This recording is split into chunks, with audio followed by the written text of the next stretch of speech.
আপনারা জানেন যে বাংলাদেশে একটা কথা আছে যে কারোর সাথে শত্রুতা করতে গেলে একটা ল্যান্ড মামলা জুড়ে দাও, তাহলে 3 জেনারেশনে সেই মামলা আর শেষ হবে না। তো আজকে সেই 3 জেনারেশন যেন না লাগে, 1 জেনারেশনেই যেন মামলা শেষ করা যায়, সেই জন্য সিপিসির কিছু সংশোধনী আনা হয়েছে, যাতে করে যারা বিচার প্রার্থী তাদের সময় কম লাগে, তাদের টাকা কম লাগে। অনেক সময় আমরা যারা উকিল আছি তারা নানান অজুহাতে বিভিন্ন সময় নিয়ে মামলার প্রক্রিয়া বিলম্বিত করি, সেটা যেন না হয় সেরকম কতগুলো সিদ্ধান্ত এসেছে। কয়েকটা উদাহরণ আমি আপনাদেরকে দিচ্ছি। যেমন আগে যেটা হতো যে একটা মামলার রায় হয়ে যাওয়ার পরেও আবার জারি মোকদ্দমা করতে হতো ওই মামলার রায় বাস্তবায়নের জন্য।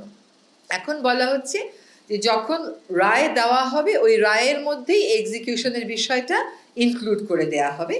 আবার ওই যে বিভিন্ন সময় নেওয়ার কথা বলা হতো যে উকিলরা দাঁড়িয়ে দাঁড়িয়ে সময় নেবে, এখানে বলে দেয়া হয়েছে যে সর্বোচ্চ কয়বার সময় নেওয়া যাবে। আবার লিস্টে ফুল হিয়ারিং এর জন্য কয়টা মামলা সর্বোচ্চ নেওয়া যাবে, আর পার্শিয়াল হিয়ারিং হয়ে আছে, পার্ট হার্ড ম্যাটার, এরকম কয়টা লিস্টে সর্বোচ্চ ইনক্লুড করা যাবে। বিচার প্রক্রিয়াটা আমাদের অনেকাংশেই এখনো সেকেলে রয়ে গেছে।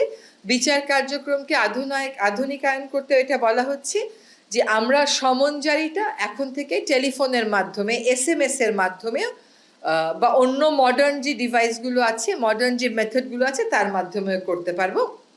আর ফাঁসিয়ে দেওয়ার জন্য ভুয়া মামলা করা হয়, আগে সেটা শাস্তি ছিল 20,000, এখন সেটাকে বাড়িয়ে 50,000-এ করা হয়েছে। সিপিসির এই হচ্ছে বড় বড় যে সংশোধনীগুলোর কথা বলা হয়েছে সেটা। আরেকটা কথা একটু আপনাদেরকে বলতে হবে, এটা আমি খুব খুশি মনে আপনাদেরকে জানাতে চাই যে আমাদের অভিন্ন নদীর পানি ভাগাভাগি নিয়ে, পানি ব্যবস্থাপনা নিয়ে আমরা সব সময় বলি যে আমরা আন্তর্জাতিক আইনগুলো কেন স্বাক্ষর করছি না। এই অভিন্ন জলরাশির পানি ব্যবস্থাপনা নিয়ে আন্তর্জাতিক ক্ষেত্রে দুটো আইন আছে জাতিসংঘের, একটা হচ্ছে 1997 কনভেনশন, আরেকটা হচ্ছে 1992 কনভেনশন।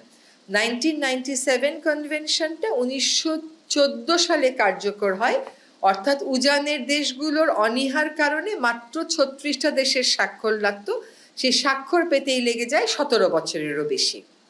আরেকটা যেটা আইন আছে যেটা খুবই কার্যকর, সেটা হচ্ছে ইউরোপিয়ান ইউনিয়নকে মূলত টার্গেট করে এই আইনটা।